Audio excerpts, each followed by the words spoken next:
estudante! Estamos aqui para o nosso momento de literatura, aquele momento em que você se coloca no papel de ser livro para voar. Por meio dos livros, das histórias que a gente conhece, que a gente ouve, que a gente lê, a gente pode voar, a gente pode ir para outros mundos sem precisar sair de casa. Eu sou a professora Alessandra e hoje vou apresentar uma história diferente para você. Para isso, eu preciso que você preste bastante atenção nas maneiras diferentes que nós temos para contar histórias, para escrever. Eu vou te mostrar dois exemplos. Nós podemos escrever por meio de prosa ou verso. Você sabe bem a diferença entre prosa e verso? Eu trouxe apenas dois exemplos, bem curtinhos, só para que a gente consiga perceber a diferença. Quando a gente escreve em prosa, a gente usa a linha até o final. E depois passamos para a linha seguinte e vamos ocupando dessa forma o espaço que temos para escrever. Podemos organizar em parágrafos. As ideias ficam assim organizadas, usando sempre todo o espaço disponível. A gente muda de parágrafo quando a gente vai inserir uma nova ideia. Já quando escrevemos em verso, a gente não usa a linha até o final, consegue perceber? Elas são mais curtinhas. Pode ter pontuação, como a gente tem aqui no caso, ou não precisa também. Nós vemos esse tipo de construção são os poemas. Poemas são escritos em verso, então a gente usa aqueles pedacinhos só. Então, a gente precisa mudar de linha a toda vez que a gente precisa, aqui no caso, do poema. Pode ser com rima, pode ser que não tenha rima também. As letras de música também seguem mais ou menos essa estrutura, você já deve ter percebido, né? Aqui, o que tenho como exemplo é um trechinho do Manual de Desculpas Esfarrapadas, do escritor Léo Cunha. Outro dia, numa palestra, eu escutei uma frase genial do Pedro Bandeira, aquele escritor que você deve estar cansado de conhecer. É aquele mesmo dos caras, da feiurinha e outros tantos livros. Só um exemplo. Conhece esse escritor, Pedro Bandeira? É ótimo. Dessa coleção Os Caras tem uma série de livros muito interessantes, que tem investigações. É bem bacana, tá? E o Fantástico Mistério de Feiurinha, do qual você também já deve ter ouvido falar. Ele está contando alguma coisa pra gente. Veja bem a ocupação do espaço na folha. Você também já pode ter ouvido falar em um dedinho de prosa, como uma conversa, não é? Já conseguiu relacionar bem, né? Enquanto que o verso, nesse caso, temos rimas. São usados nos poemas, principalmente. Ó. A torre era um pote de aveia, a varanda, uma correia. A princesinha, cateia. No chão, resto de sereia. A bandeira, um pé de meia. Fedida, furada e feia. Também do escritor Léo Cunha, Vendo Poesia. É um livro dele que traz muitos poemas. Bom, você percebeu que eu falei poema e falei poesia. Também é importante a gente se atentar para a diferença entre eles. Poema é essa estrutura, a estrutura que a gente usa em versos, enquanto que poesia é a linguagem que a gente usa para poder expressar. Eu posso ter poesia, então, na prosa também. Vamos ver como é que isso pode acontecer? Olha lá. Então, o que é poesia? Você saberia me responder agora imediatamente? Se eu te disse que aquela forma de se colocar no papel pode ser prosa, pode ser verso, a linguagem ali representada é que pode ser poética, pode ser poesia. Então tem uma definição um pouco simples aqui para a gente tentar se aproximar do que é poesia. É tudo aquilo capaz de provocar emoções e despertar sentimentos. Então você pode tentar imaginar agora em que situações da sua vida, do seu cotidiano, do seu dia a dia, você pode encontrar poesia. E não precisa ser só no que a gente está lendo, pode ser em situações que estamos vendo, vivendo também. Como será que isso acontece? Vamos olhar um exemplo. Você consegue ver poesia nessa imagem? Observe ali comigo. Eu tenho um livro e tem uma paisagem ao fundo. E os dois estão interligados. Vamos olhar bem os detalhes dessa imagem. Olha que interessante. O livro está derramando até aqui um pouquinho de água, né? A gente está vendo da própria paisagem que está transbordando, está passando do livro. Assim como quando nós fazemos leituras, nós estamos vivenciando também.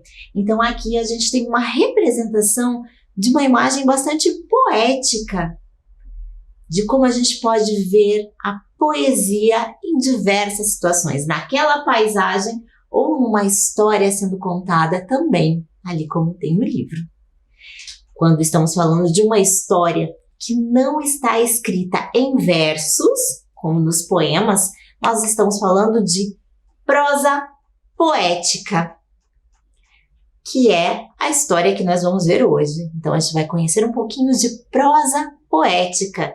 Então, é uma história contada, aparentemente como as outras histórias que conhecemos, mas com uma linguagem poética, explorando bastante esse despertar dos sentimentos, das sensações e das emoções também.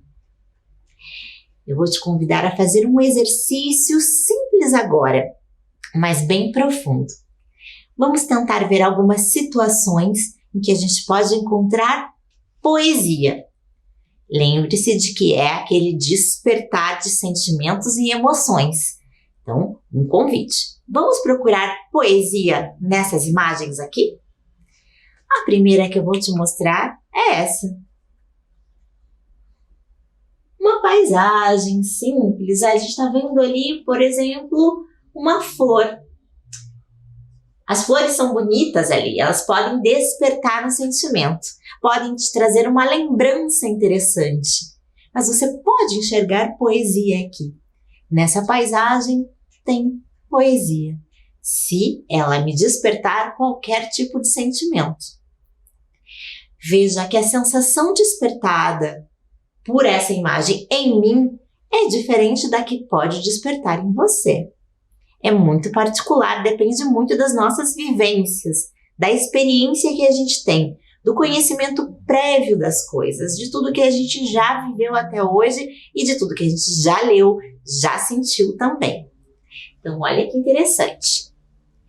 Pensou um pouquinho em como isso te despertou qualquer tipo de sentimento? Se não for numa paisagem, em que outra situação do nosso cotidiano podemos ver poesia? Como é que a gente pode enxergar poesia? Eu trago para você este outro exemplo. Nós temos aqui um abraço, que pode ser um abraço entre irmãos, pode ser um abraço entre amigos, familiares, enfim, pessoas de quem a gente gosta.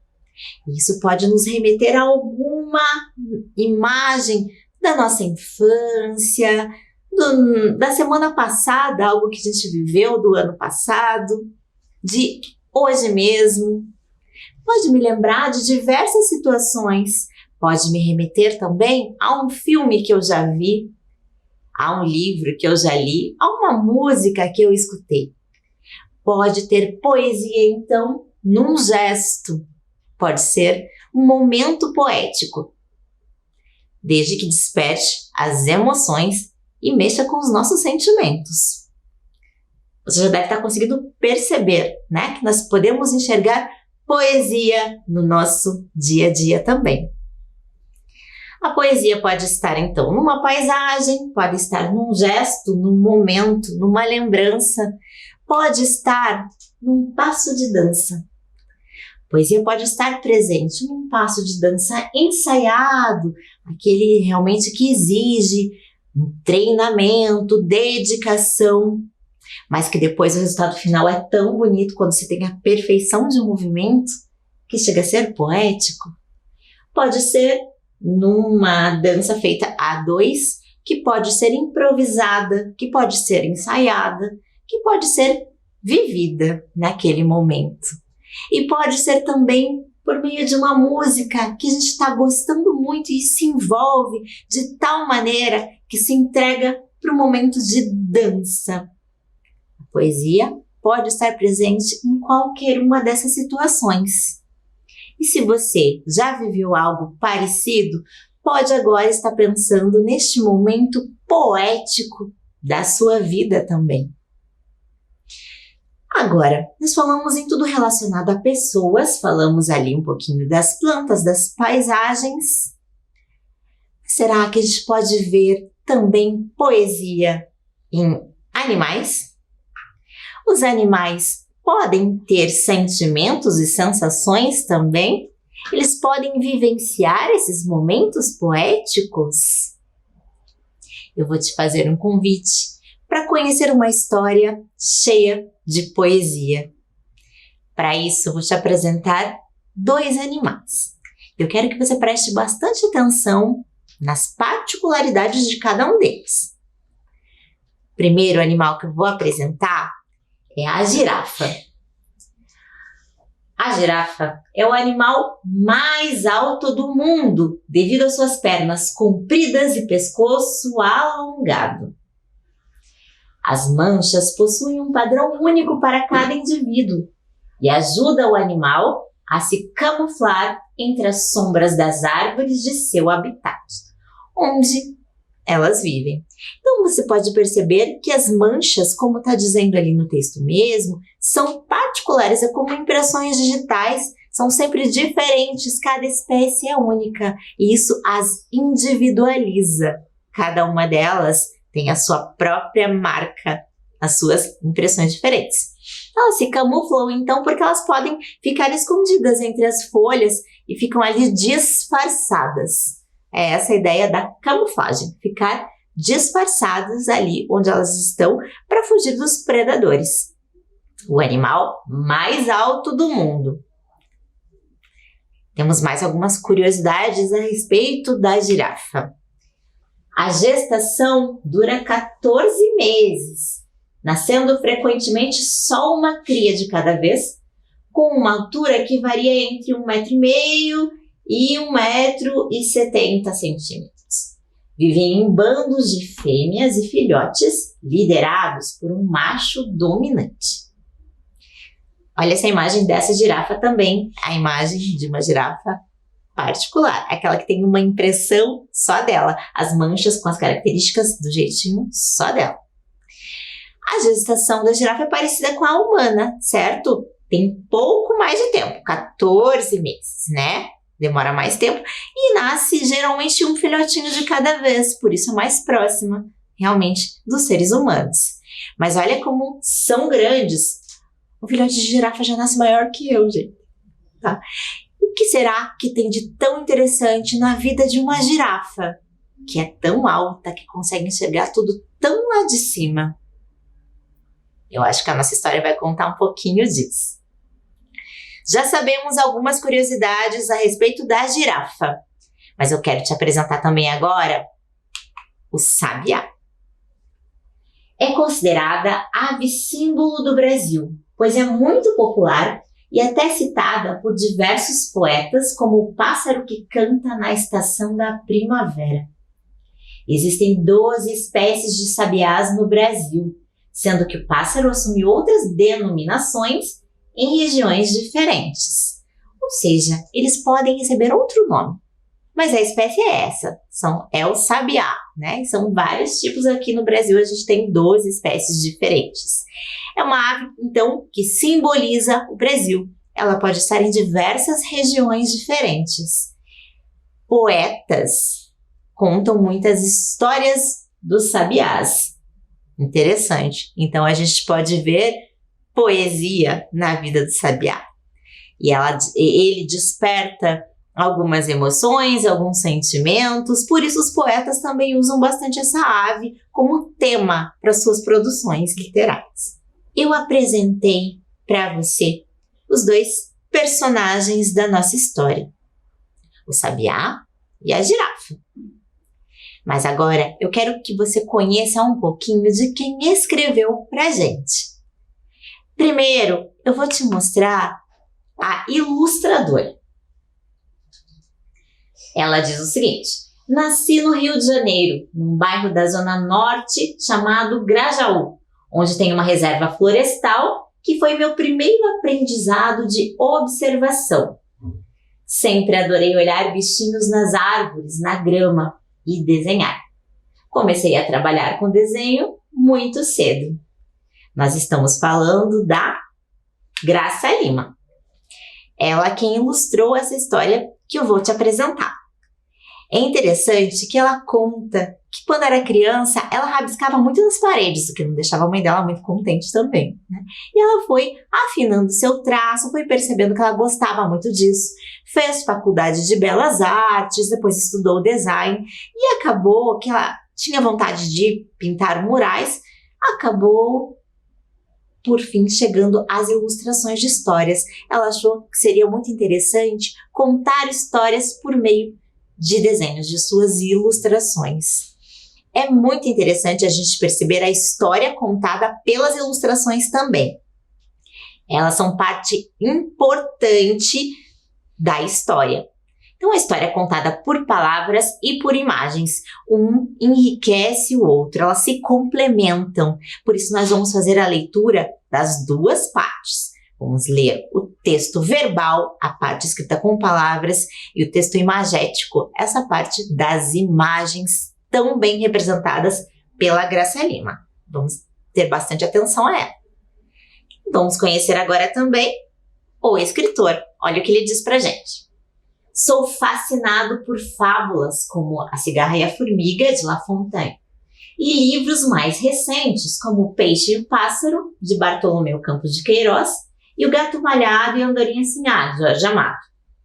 Em todas essas histórias, uma dupla de bichos bem diferentes se encontra e descobre laços inesperados, afinidades, harmonias. Nós estamos falando do Léo Cunha, que é o escritor dessa história. Olha que interessante quando ele fala das fontes de inspiração dele, das histórias que ele já leu que traziam essa ideia de animais que se encontram. Sabe o que acontece com a cigarra e a formiga? Elas tinham afinidades. O que aconteceu com elas? Tenta pensar na história lá da cigarra e da formiga, para saber o que tinha de particularidade entre uma, entre outra, como se deu esse encontro, o que aconteceu com elas. As outras histórias provavelmente você não conhece ainda, mas a gente pode pesquisar um pouquinho mais para saber que são histórias muito bacanas também. E vamos ver como é que o Léo Cunha e a Graça Lima podem nos contar essa história. Afinal, quem quer que eu conte a história, que diga sim, sim, sim, Salabim. Então, seu desejo é uma ordem. Para isso, eu preciso que você abra as asas da imaginação e agora se deixe encantar pela poesia e vamos ouvir essa história. O sabiá e a girafa. O sabiá. Sabia que o sabiá sabia assobiar? Dizia o meu avô. Sabia que o sabiá sabia avoar? Avoa, voa, voa. E de ave ele entendia. Mas o sabiá da minha história não sabia avoar. Assobiar ele sabia. Mas que mais batesse as asas, o sabiá não subia. Avoa, sua voa. O pobre não decolava. Pulava lá do galho, aterrissava na bacia. Não desistia o sabiá. Saltava, caía. Pulava, caía. Tentava, caía. Sabiá na bacia. À toa, sua à toa. Todo mundo até ria, mas no fundo já sabia. O sabiá não sabia a voar. Vivia a assobiar seu apetite, comer o ar, caber no ar, passar por cima das casas, das ruas, das gentes, do medo. Passar de passarinho, passear devagarinho, sem pra onde nem caminho, à toa, a esmo. Só queria mesmo a voar. Sonhos também havia. Asas arranhando a barriga das nuvens, voos atravessando a manhã vazia. Mas entre as trapaças da brisa, o sabiá não saía. Assobiava que eu nem te conto. Antes, o canto de tenor, a cor na noite escura. Depois, o canto de temor, a dor da falta de altura.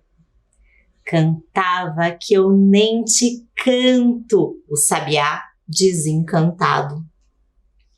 Dias de sonho rasantes, noites de sono arrasado. Mas ele, ressabiado, teimava em assobiar. Do remifava macio no galho ou na bacia, o desejo de avoar. Um dia, o sabiá dizia, um dia eu consigo voar. A girafa. Girafa o meu avô não conheceu. Nunca teve o prazer, não foi apresentado. Mas o velho deitado dizia, filho de peixe, peixinho é. Isso vale para outros bichos. Girafa também é sempre igual. Nada fala, tudo espia, sem um pio, sem um fio de voz. Só em riso e pensamento ironiza o mundo no andar de baixo. Mas a girafa da minha história era muito diferente. A muda queria mudar, não o mundo, mas a vida. Queria enganar o silêncio que lhe esganava a garganta. Queria encolher a dor de não escolher as palavras. Queria desemudecer.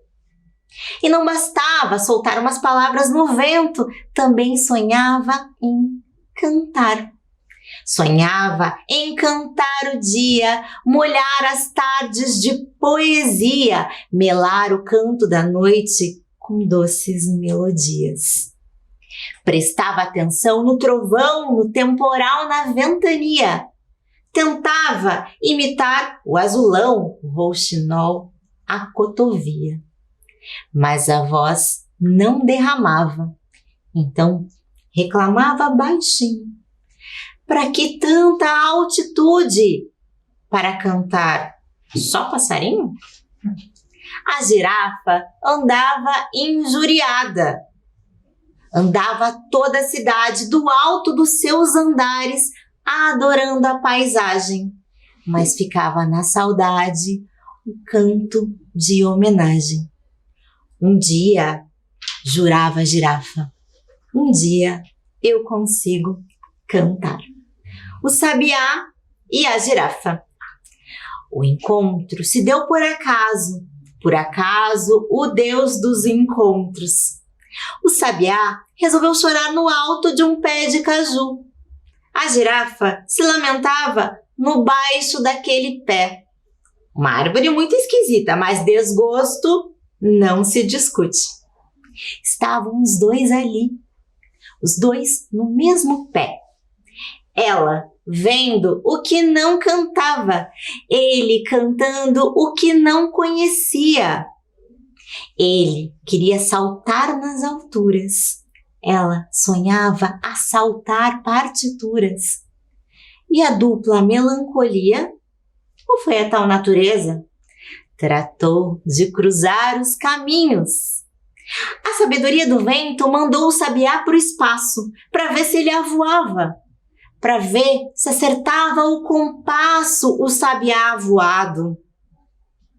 Mas ele caiu de cabeça na cabeça da girafa.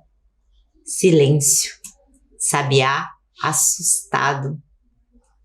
Contudo, depois do susto, coitado gostou do que viu. Cada passo da girafa passeava ele no céu. Cada girada de pescoço, um horizonte descoberto. E ele recomeçou a cantar. A girafa ficou fascinada. Aquela voz afinada soltou sua cara amarrada, desfez a careta enfesada. Ofereceu então moradia ao dono de tal melodia, de canto tão doce e terno. E o canto do sabiá virou o seu canto eterno. O sabiá ficou morando na cabeça da girafa. A girafa namorando o canto do companheiro. Minha história acaba aqui, mas a dos dois continua, sem plateia nem juiz, depois do final feliz. Imagino que você já conseguiu construir várias imagens mentais ao ouvir essa história, muito linda e muito poética, não é? Mas eu quero que você olhe atentamente comigo algumas imagens que estão no livro. Olha lá, a construção desse personagem, do sabiá. Olha que momento da história nós estamos resgatando neste momento, como a ilustradora trouxe pra gente o sabiá tentando avoar lá do alto do galho. Depois, ele não conseguindo avoar, caindo, aterrissando na bacia. Olha só, veja como as imagens complementam o que as palavras tão poeticamente nos disseram também. Vamos ver como é que se constrói a girafa. Olha que interessante, a girafa aqui um pouco triste, olhando o mundo, ironizando a vida no andar de baixo e chorando baixinho lá no baixo do pé de caju. No momento do encontro, aquele momento em que eles se complementam, olha que importante, ele não podia avoar, não podia ver o mundo e ela não podia cantar. As limitações de ambos os aproximaram e eles conseguiram construir um novo ser, em que eles podem juntos ver e cantar. Não é lindo esse encontro? É essa imagem também poética que a gente tem aqui. Olha que interessante. Assobiar o seu apetite. Olha que imagem bonita também nos traz aqui.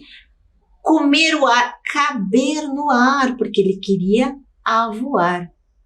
Pense também mentalmente, construa junto comigo essa imagem agora. Como seriam essas asas arranhando a barriga das nuvens? Voos atravessando a manhã vazia. Ou ainda, a brincadeira com as palavras. A muda queria mudar, não o mundo, mas a vida. Queria enganar, o silêncio que lhe esganava a garganta. Muito bonitas essas imagens, né? Por fim, mais um exercício para a gente pensar. O sabiá ficou morando na cabeça da girafa, a girafa namorando o canto do companheiro. O que nós conseguimos ver de temas muito interessantes aqui neste lindo encontro é o desejo e os limites de cada um, as vontades, a convivência entre seres diferentes, seres tão distintos, tão diferentes um do outro, que acabam se complementando e superando suas dificuldades por meio dessa aproximação, dessa amizade tão bonita construída por eles. E não se esqueça que o encantamento não tem fim e a gente se encontra numa próxima história em que a gente vai explorar um pouquinho mais da história do sabiá e da girafa. Até lá!